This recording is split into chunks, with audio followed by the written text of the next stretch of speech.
याद है तुम्हारे गुरुदेव महाबली श्री बलराम ने क्या कहा था? जब जब धर्म और अहंकार मिल जाते हैं तब तब मनुष्य की हानि होती है। उसी कारण युधिष्ठिर ने वनवास लिया था और ये स्वर्गवास। इसीलिए आज तक मैंने अंगराज कर्ण पर संपूर्ण विश्वास कभी नहीं किया। हमारा तात्पर्य अंगराज कर्ण के कवच और कुंडल से था। वो चले गए, अब इसे भी जाने दो। किंतु मामाश्री, परंतु का समय नहीं रहा है मेरे बच्चे। अंगराज कर्ण का दिव्य कवच चला गया है। इस समय आवश्यक है कि हमारी सेना में वृद्धि हो और हमारे पक्ष में 2 अक्षौणी सेना की वृद्धि होने वाली है।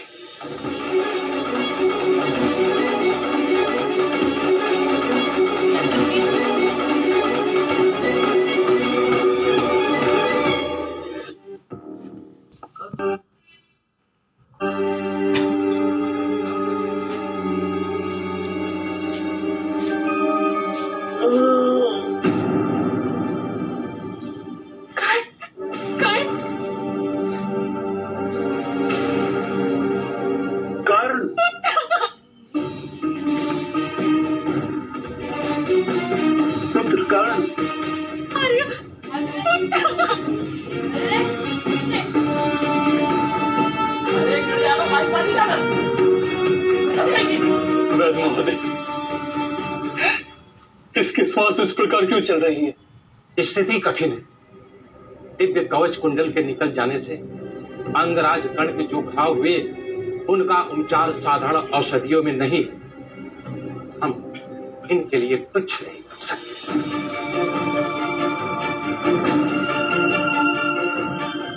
बहन जी, मेरा पुत्र बहुत ही बुरा में है, कुछ तो कीजिए।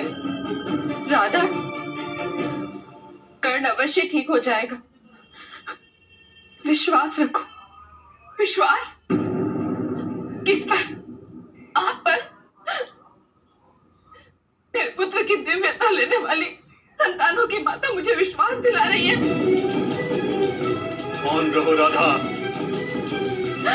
नहीं स्वामी, आज मैं मौन नहीं रहूंगी।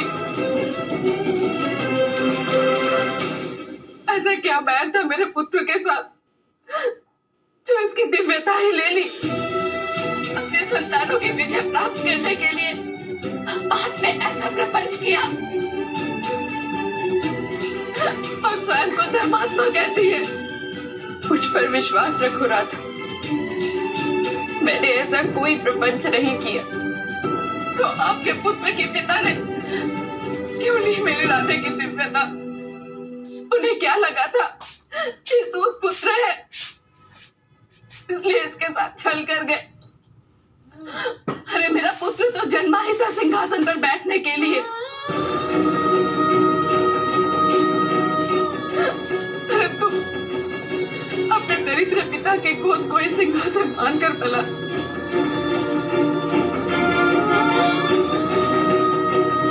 मेरे पुत्र की शक्ति तो राजाओं के राजा के सामने गर्व से खड़े होने की थी, परंतु मेरे पुत्र का बालपन सेवकों के पीछे खड़ा होकर उठा। कवच कुंडली तो था इसकी दिव्यता का प्रमाण, वो भी छीन दिया। आपके पुत्रों के जीवन के लिए आपको अभिनंदन राजमाता, किंतु आपने मेरे पुत्र की तो हत्या ही कर दी। अरे ढोलक नहीं बजा रही लो। हत्या ही कर दी आपने मेरे पुत्र की। ऐसा मत कहो राधा,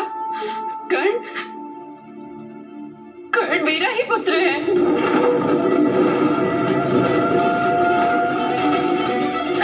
नहीं, यदि आपका पुत्र होता तो इसके साथ ऐसा छल नहीं होता।